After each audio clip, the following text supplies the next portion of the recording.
오늘을 저녁에는 피차 복종하라, 피차 복종하라, 그런 제목으로 같이 말씀을 나누도록 하겠습니다. 첫 번째 제목도 피차 복종하라인데요, 에베소서 5장 21절 다시 한번 읽겠습니다. 같이 읽겠습니다. 시작.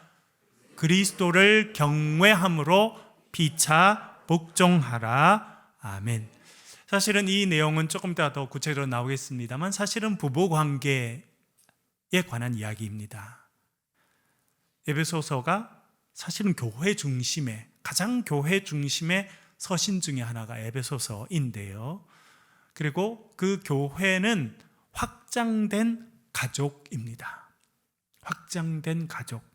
하나님께서 부모님을 선택하셔서 태어나게 하셨습니다. 그래서 가족이 되었습니다. 최근에 우리 교회에 등록하셔서 온라인으로 예배 열심히 드리시는 분들이 여러분 계신데, 여러분 아직 못 보셨죠? 저도 아직 얼굴 못 본 교인들도 꽤 있어요. 온라인으로 예배 드리고, 그리고 만나도 줌으로 이렇게 만나니까 아직 얼굴 못 뺐어요, 제가. 그런 교인들도 계신데, 어린 자녀들이 이렇게 있습니다.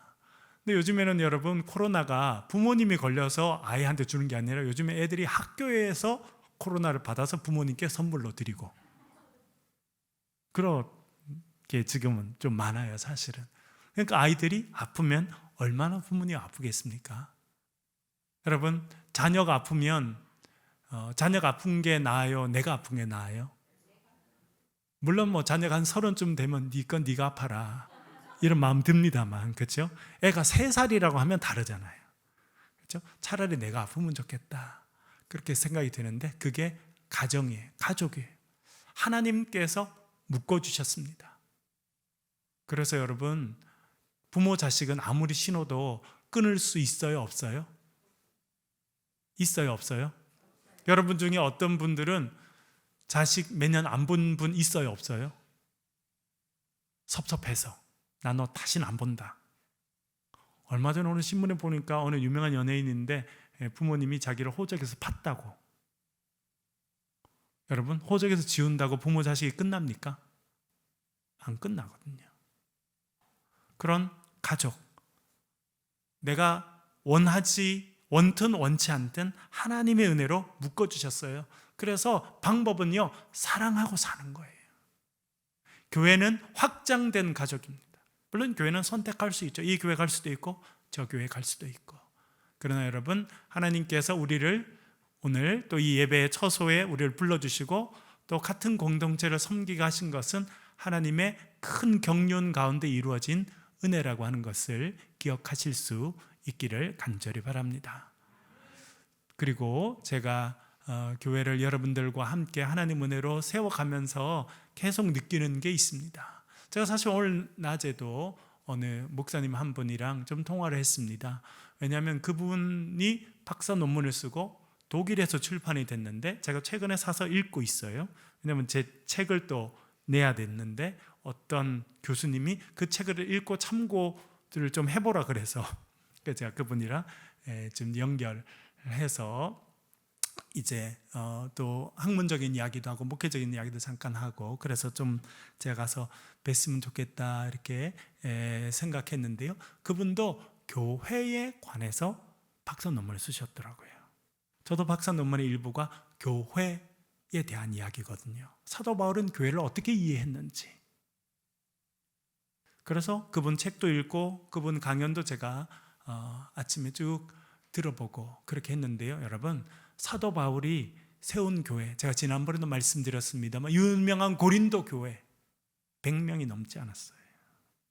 데살로니가 교회 100명이 안 됐습니다. 작은 교회였어요. 빌립보 있는 교회도 마찬가지고 에베소 있는 교회도 마찬가지. 수백 수천 명 모이는 교회는 적어도 사도 바울이 목회할 동안에는 하나도 없었어요. 그런데 사도 바울은 확신하고 있었어요. 그 작은 교회들 지중해, 여러분 지중해 또 얼마나 넓은 바다인지, 그 연안에 흩어져 있는 그 작은 믿음의 공동체들을 통해서 하나님께서 세상을 바꾸어 가신다고 하는 확신이 사도 바울에게 있었습니다. 그리고 여러분, 그 교회들을 시작으로 해서 세상이 바뀌었습니까? 안 바뀌었습니까? 실제로 바뀌었습니다. 그렇지 않나요, 여러분? 그래서 제가 오늘 그 목사님이랑 잠깐 이야기하고 우리 다음 주에 제가 또 같이 뵙기로 했는데, 제가 목회자로 생각하는 것은 이 세상에 큰 건물 가진 교회가 없어서 힘든 게 아니에요. 큰 건물 가진 교회 너무 많아요. 제가 늘 말씀드리잖아요. 세상에 제일 큰 건물 가진 교회는요, 로마에 있어요. 로마 성 베드로 대성당 한 번에 27,000명 들어갈 수 있습니다. 교회 건물 안에만. 건강한가요? 그 교회가 건강했다면 종교개혁은 이루어지지 않았을 겁니다. 우리가 아는 루터와 깔뱅은 역사에 이름을 남기지 못했을 겁니다. 그 교회가 부패했어요. 병들었어요. 건물은 너무나 큰데, 너무나 화려한 장식이 되어 있는데 있는 사람들이 건강하지 못했어요. 우리 한국교회 위기도 그것입니다. 큰 건물이 있어요.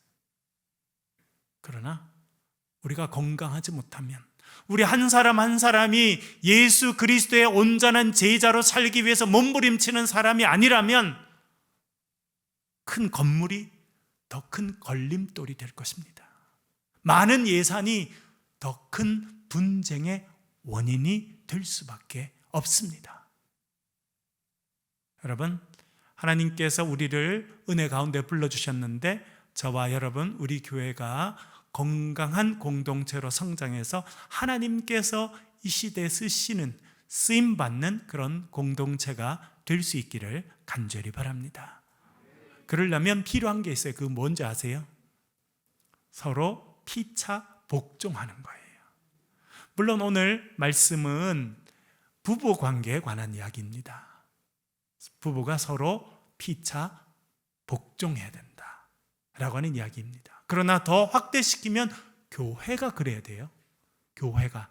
조금 이따가 사도 바울이 부부 관계 이야기를 교회 이야기로 확장시키고 있다는 것을 금방 알게 됩니다.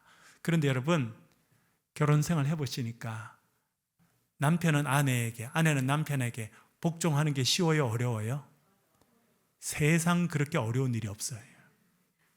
그렇지 않나요, 여러분? 사도 바울도 그거 알고 있었습니다.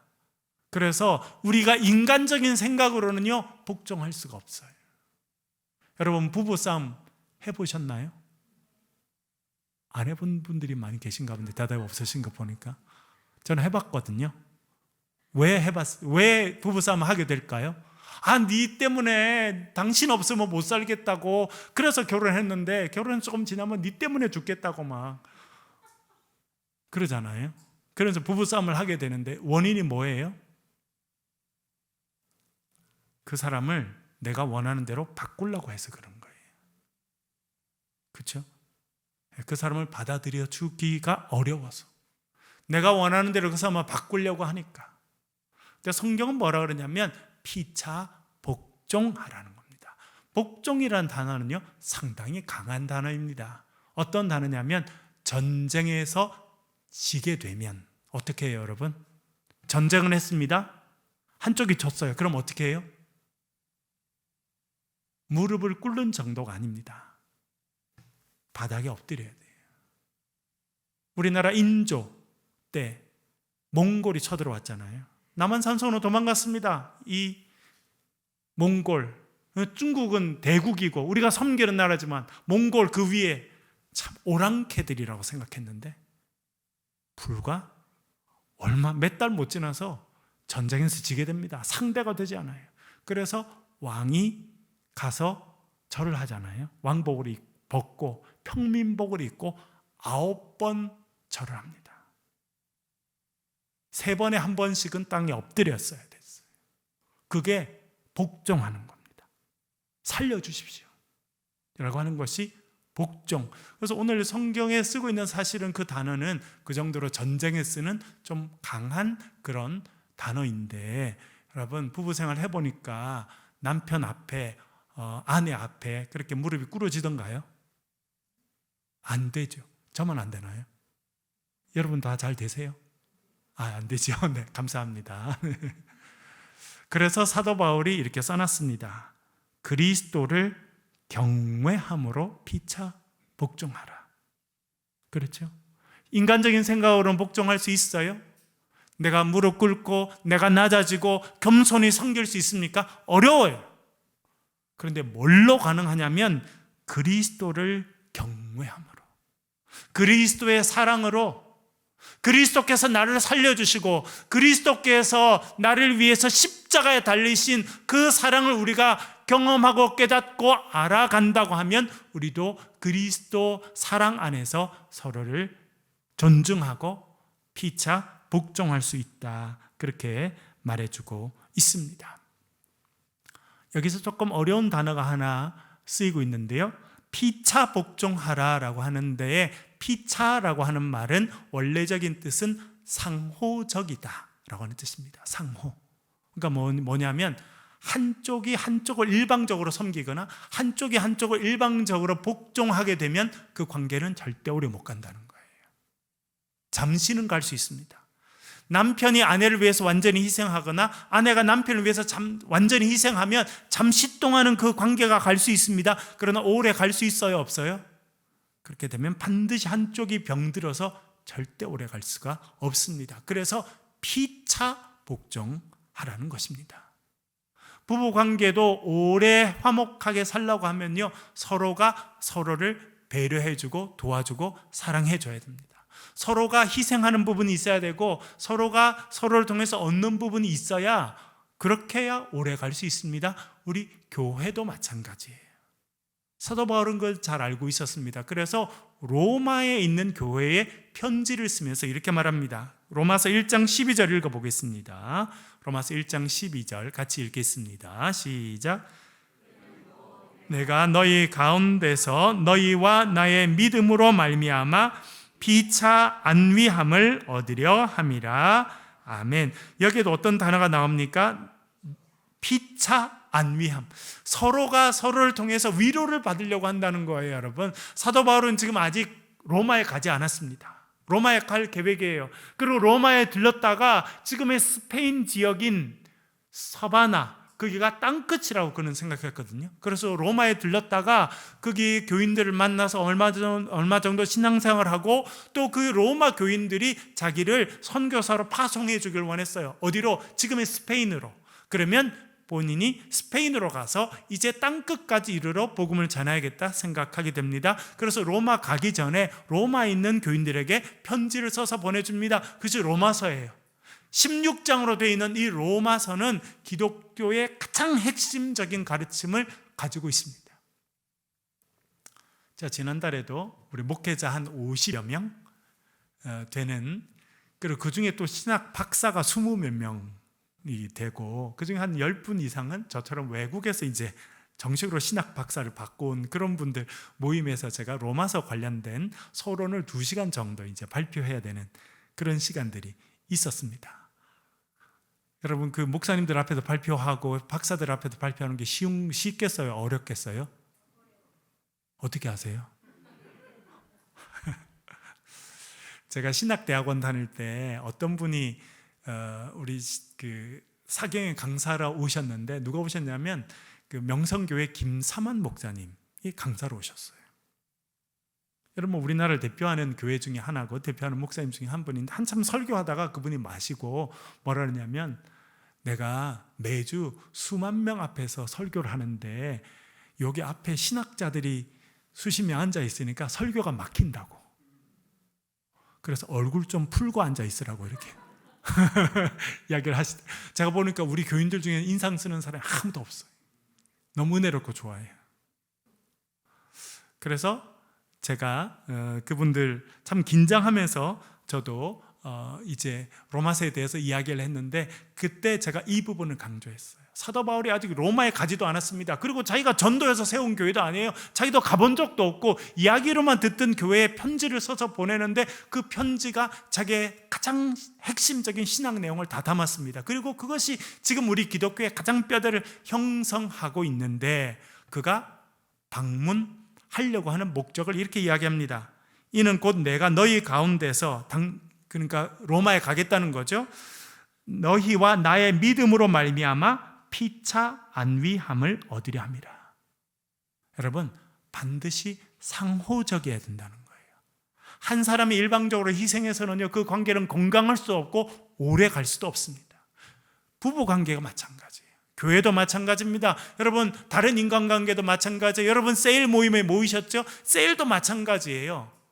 세일 모임에 건강하게 또 멀리까지 건강히 잘 가려고 하면 서로를 늘 배려해 줘야 돼요. 내가 평소에 말 못했으니까 오늘 내가 1시간 내가 강연해야지. 그러면 그 셀 무너집니다. 그렇죠? 그거를 훈련하는 거예요, 사실은. 그 셀이라는 걸 통해서도 내가 말하고 싶지만 절제하고, 내가 듣고 싶지 않지만 그분이 하는 이야기를 경청해 주고, 그렇죠? 그게 서로를 배려하는 거고, 그게 피차 안위함을 얻는 거예요. 안위한다는 거는 서로가 서로를 위로해 준다는 겁니다. 그래야 건강한 관계가 되는 것입니다. 사도 바울은 로마 교회와 그런 관계를 갖길 원한다. 그래서 내가 로마에 가고 싶다. 그런 이야기를 하였습니다. 갈라디아도 그가 이제 교회를 세웠는데, 갈라디아 4장 13절 14절 읽어보겠습니다. 읽겠습니다. 시작. 내가 처음에 육체의 약함으로 말미암아 너에게 복음을 전한 것을 너희가 아는 바라. 너희를 시험하는 것이 내 육체에 있으되 이것을 너희가 업신여기지도 아니하며 버리지도 아니하고 오직 나를 하나님의 천사와 같이 또는 그리스도 예수와 같이 영접하였도다. 아멘. 어제 제가 아침에 이제 방송됐던 그 훈민복음에서 이제 요 내용을 제가 설명했던 거 여러분 들으셨죠? 안 들으신 분들은 또 아마 우리 홈페이지도 올라져 있고 우리 리더들께서 아마 링크를 보내주셨을 텐데 눌러서 들어보세요. 많은 분들이 저한테 연락을 하시고, 제가 또 카톡으로 이렇게 돼 있는 뭐 이제 목사님들 모임에도 있고, 그래서 거기다 보내드리니까 어떤 분들이 그렇게 답을 보내셨더라고요. 갈라디아 교회는 서로에게 좋았다는 거예요. 사도 바울도 갈라디아 교인들을 만나서 좋았고, 갈라디아 교인들도 바울을 만나서 좋았다는 거예요. 그게 건강한 공동체가 되는 길입니다. 구체적인 설명은 여러분 그 강연을 좀 더 들어보시면 좋겠는데요. 사도 바울이 내가 처음에 육체의 약함으로 말미암아 당신들에게 복음을 전한 것을 알지 않습니까? 라고 이야기했습니다. 14절에 보면 너희를 시험하는 것이 내 육체에 있으되, 그래서 제가 이 시험하는 것이 무엇인지에 대해서 쭉 설명을 드렸었는데요. 사도 바울이 처음에 갈라디아 전도하러 갔을 때 갈라디아 사람들이 사도 바울을 딱 보니까요, 너무 볼품이 없어. 못생겼어. 영화배우처럼 키도 크고 말도 잘하고 아주 그냥 센스도 있고 이런 사람이었으면 좋을 뻔했는데, 사도 바울은요 그러지 못했어요. 몸이 많이 약했고 이마가 뒤까지 넓었어요. 무슨 말씀인지 아시죠? 병약했어요. 볼품이 없었어요. 역사에서 사도 바울을 그린 그림 중에 영화배우처럼 그린 그림은 단 하나도 없습니다. 사도 바울은 약했어요. 겉으로도 별로 볼품이 없었어요. 말도 잘 못했습니다. 글은 그가 참 논리적으로 잘 썼는데 말은 참 약했어요. 그래서 그를 공격하는 사람이 글은 좀 쓸 줄 아는 것 같은데 말 들어보니까 영 별로다. 또 설교는 너무 길게 해가지고 한 명이 설교 듣다가 창문에 떨어져 죽잖아요. 성경 읽어보셨죠, 여러분? 네. 그런데 사도 바울이 뭐라 그러냐면, 당신들이 시험 들 만한 일이 내 육체에 있었다는 겁니다. 그런데 여러분들이 나를 업신여기지도 않고 버리지도 않고, 여기 버리지도 않았다, 제가 여기서 강연할 때 설명했습니다만 단어가 재밌어요. 들어보세요, 여러분. 이게 어떤 버리지도 아니했다라고 하는 말은 헬라어 말이 이런데요. 어떤 느낌이 드는지 들어보세요. 엑프티오라는 단어예요. 어떤 느낌이 드세요? 침뱉다는 느낌이 들죠? 말 자체가 부티오, 그렇죠? 예. 그러니까 아마 이 단어는 사람들이 이렇게 침을 뱉는 걸 듣고 형상화한 단어가 아닌가, 그런 느낌이 들 만큼 그런 어감이 드는데요. 침 뱉지도 않았다는 겁니다. 언제 때 침 뱉어요, 여러분? 기분이 좋을 때 침 뱉습니까? 멸시할 때, 싫다고 할 때 침을 뱉거든요. 우리도 마찬가지고 그 시대도 마찬가지였습니다. 여러분들이 나에게 침을 뱉을 수도 있었겠지만 그런 모습이 나에게 있었음에도 불구하고 여러분들이 나에게 침을 뱉지도 않고 나를 업신여기지도 않았다는 겁니다. 나를 맞아줬다고 이야기합니다. 어떻게 맞아줬다고 합니까? 하나님의 천사처럼, 심지어 뭐처럼요? 그리스도 예수님을 영접하듯이 영접해 줬다는 거예요. 사도 바울이 육체의 연약함이 있었어요. 그가 병들어 있었습니다. 볼품이 없었어요. 아니, 전도하러 왔다고 보니까 너무 볼품이 없는 거예요. 잘생기지도 못하고 몸은 약하고 비실비실하고 말도 잘 못하고, 그런데 복음 전하러 왔대요. 무슨 저런 사람이 왔어 라고 하지 않고 맞아줬다는 거예요. 돌보아 줬습니다. 사도 바울의 그 병과 아픔이 치료될 수 있게 교인들이 사랑을 베풀어 줬어요. 그 사랑을 사도 바울이 받습니다. 그리고 그게 그의 몸이 회복된 다음에 그가 예수 그리스도의 복음을 전하게 되면서 그 교인들은요, 역사상 최고의 설교자요, 최고의 어떤 목회자를 만나서 같이 신앙생활을 하게 돼서 첫 교회 중에 하나인 갈라디아 교회가 되었습니다.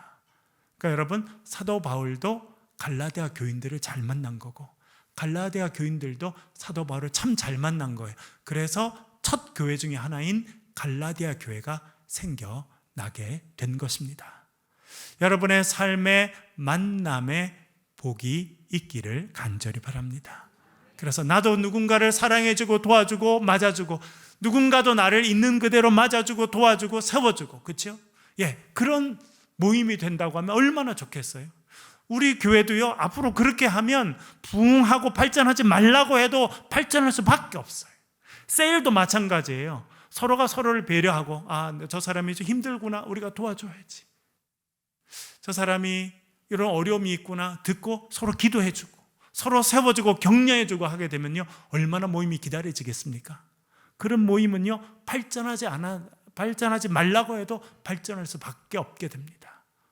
여러분, 예수 그리스도 안에서 상호 간의 위로와 교제와 사랑의 나눔이 있으시기를 간절히 바랍니다.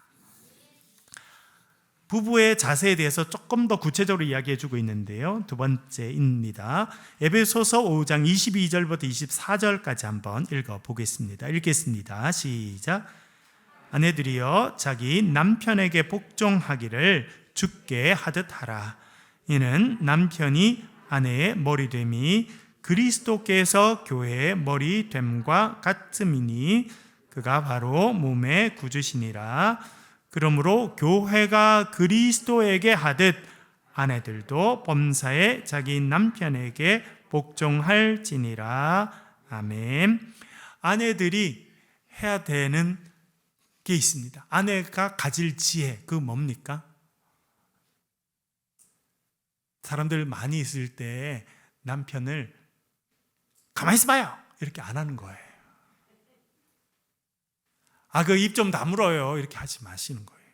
아셨죠? 집에서는 괜찮아요. 두 분 계실 때는 괜찮아요.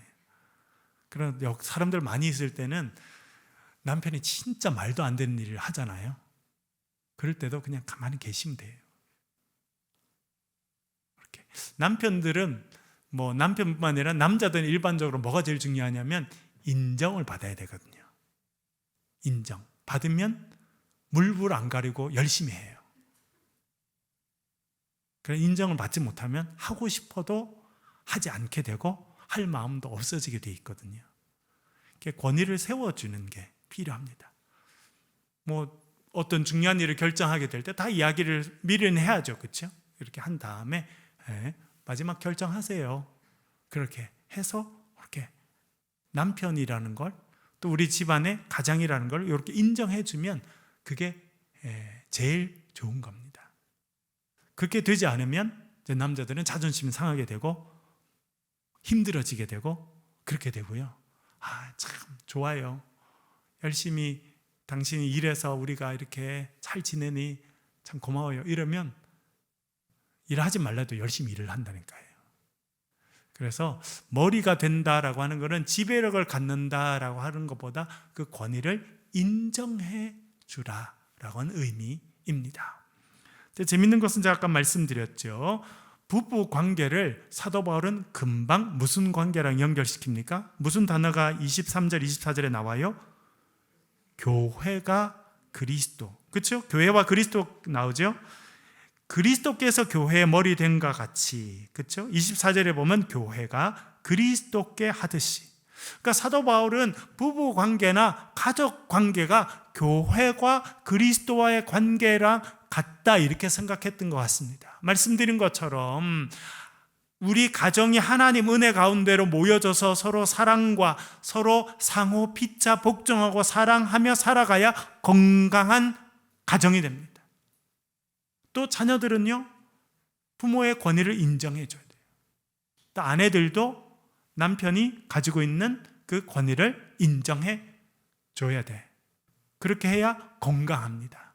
그런 것이 교회도 그렇다라고 생각했던 것 같습니다. 그래서 말씀드렸죠. 그 당시 교회는 뭐 몇백 명 되는 그런 교회가 없었어요. 사도 바울이 목회했던 교회는 다 100명 안쪽이었다고 생각이 됩니다. 한 5, 60명 그 정도였지 않았을까? 왜냐하면 그 로마 시대 때 뭐 고린도 같은 데만 해도 아주 부자들이 있는 동네였지만 우리처럼 따로 예배당이 있는 건 아니었고요. 좀 잘 사는 집, 그 집에서 모였기 때문에 그 집을 빌라라고 하거든요. 여러분 요즘도 빌라라는 단어가 쓰지 않습니까? 그 당시도 그거를 빌라라고 불렀는데 거기에 사람들이 앉아서 모일 곳이 한 2군데쯤 있었는데 입구에 좀 넓은 공간이 있었고 식당으로 쓸 수 있는 곳이 좀 있고 그렇게 해서 계산해 봐도 5, 60명 이상은 그 집 안에 들어갈 수 없었습니다. 그래서 한번 그렇게 모였다면 그 정도지 않았을까 학자들이 그렇게 생각하고 있는데요. 그래서 사도 바울은 교회는 가정과 같다라고 하는 생각을 더 많이 했던 것 같습니다. 그래서 아내들에게는 남편에게 복종하는 것은 그의 권위를 당신이 머리입니다 라고 하는 권위를 인정해 주는 것이다. 그렇게 알려주고 있습니다. 그러면 남편들은 어떻게 하라고 할까요? 5장 25절 같이 읽어보겠습니다. 5장 25절입니다. 읽겠습니다. 시작. 남편들아 아내 사랑하기를 그리스도께서 교회를 사랑하시고 그 교회를 위하여 자신을 주심같이 하라. 아멘. 남편들은 아내를 대할 때 어떻게 하라고 말씀하고 있습니까? 그리스도께서 교회를 위하여 자신을 주신 것 같이. 그러니까 남편들은 십자가 매달리라는 거예요. 쉽게 생각하면, 그렇죠? 자신의 삶을 다 줘서 희생하고 헌신하고 사랑하라. 그렇게 이야기합니다. 교회의 머리가 그리스도입니다. 그처럼 아내는 남편이 머리라고 하는 것을 인정해 주라는 것이고요. 또 남편은 아내를 사랑해야 된다는 거예요. 여성분들에게 제일 중요한 건 뭡니까?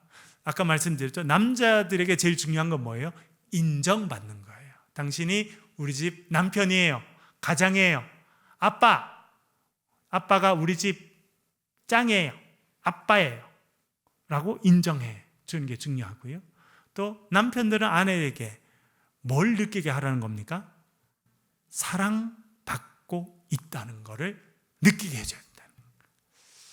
제가 이거 잘 못하는데 그래서 성경이 말씀하시는 게 그겁니다. 남편들은 아내를 사랑해 주라는 겁니다.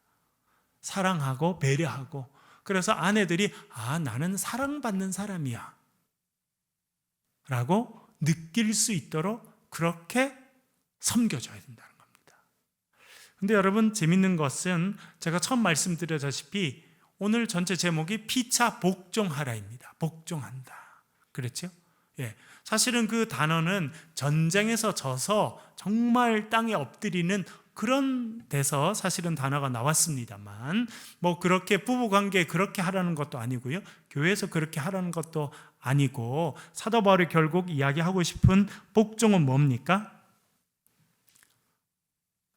교회의 머리가 그리스도이신 것처럼 인정해 주라는 겁니다. 그렇죠?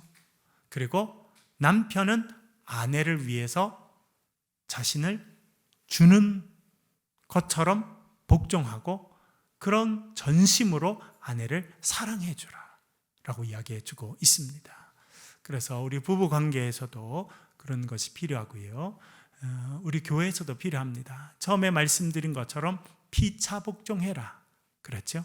예, 서로가 서로를 사랑하고 존중하고 필요함에 따라 존중하기도 하고 필요할 때에 따라 사랑하기도 하고 그렇게 서로를 배려하고 서로가 서로를 섬겨가면 우리 셀들도 아름답게 성장하게 될 것이고 우리 교회도 아름다운 공동체로 성장해 가게 될 줄로 믿습니다.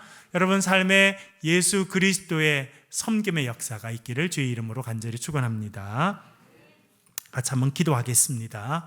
말씀을 가지고 기도하겠습니다. 하나님, 피차 복종하라, 그리스도를 경외함으로 복종하라 말씀해 주셨습니다. 우리 가운데 그리스도의 사랑을 주셔서 또 아내는 남편을 인정해주고 남편은 아내를 깊이 사랑함으로 행복한 아름다운 가정이 되게 해달라고 기도해 주시고 우리 차창조 교회를 위해서 기도해 주실 때 특별히 우리 셀 모임으로 모일 때 서로에 대한 배려와 서로를 격려해주고 사랑해주는 역사가 있어서 믿음 가운데 성장해 달라고 시간 통성으로 같이 한번 기도하겠습니다. 기도하십시다.